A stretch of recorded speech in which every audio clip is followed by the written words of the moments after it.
Okay, so definitely gonna jump right into it with this one because it's pretty late. Uh, I know that you don't like to take a lot of time watching these things. I don't like to take a lot of time delving into them. So I'm just gonna get into it, fully bearded and all. So this is called this idea. The big idea is going to be called the Derek Jeter's Guide to Giving, or maybe just Derek Jeter's Guide to Giving, where if you know anything about baseball, if you know anything about what a shortstop is supposed to do, they are the ones who uh, basically have to get rid of the ball as quickly as possible.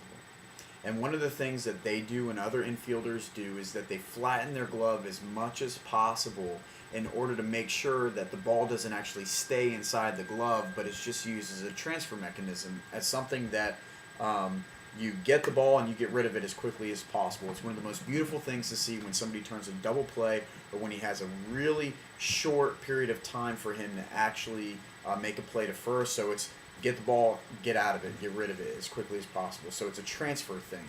It's all about transferring. So Derek Jeter's Guide to Giving. What does that have to do with giving? Well, I got to meet Bob Muzikowski this week, and for those of you who don't know who he is, if you know who Keanu Reeves is, and if you know what the movie Hardball is, then you know who Bob Muzikowski is, because that movie was made after him.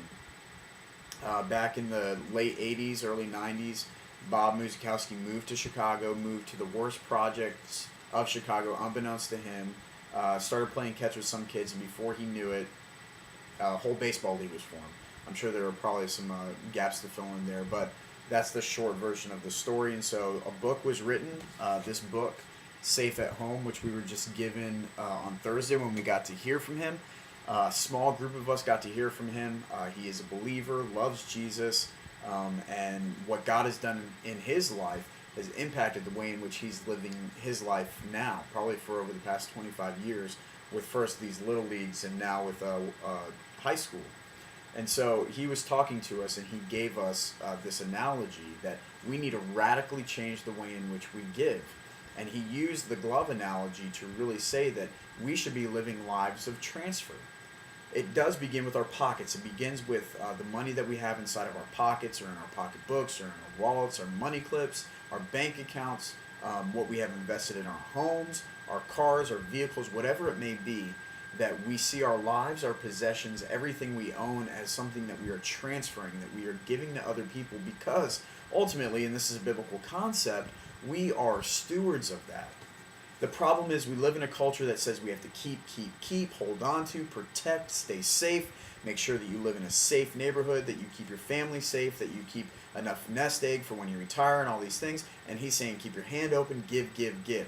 And the guy has had a crazy life, and they've lived in a crazy situation, to the point that he would say, a lot of people say, get a good job, move to a good neighborhood. And he would say, get a good job and move to a bad neighborhood. Have an impact. But it begins with that idea of transfer, that we are just stewards that God has given to us so that we can give to others. And we're basically infielders. We are Derek Jeter. We are the ones who have the glove, the flat glove, that doesn't want the ball too long to get rid of it, because that's how things happen. That's how we make a difference. That's how the play is made. And maybe that's how we live for Christ and see the world change. Would love to hear your thoughts on that. Hope you're doing well, keeping up with things. See you soon.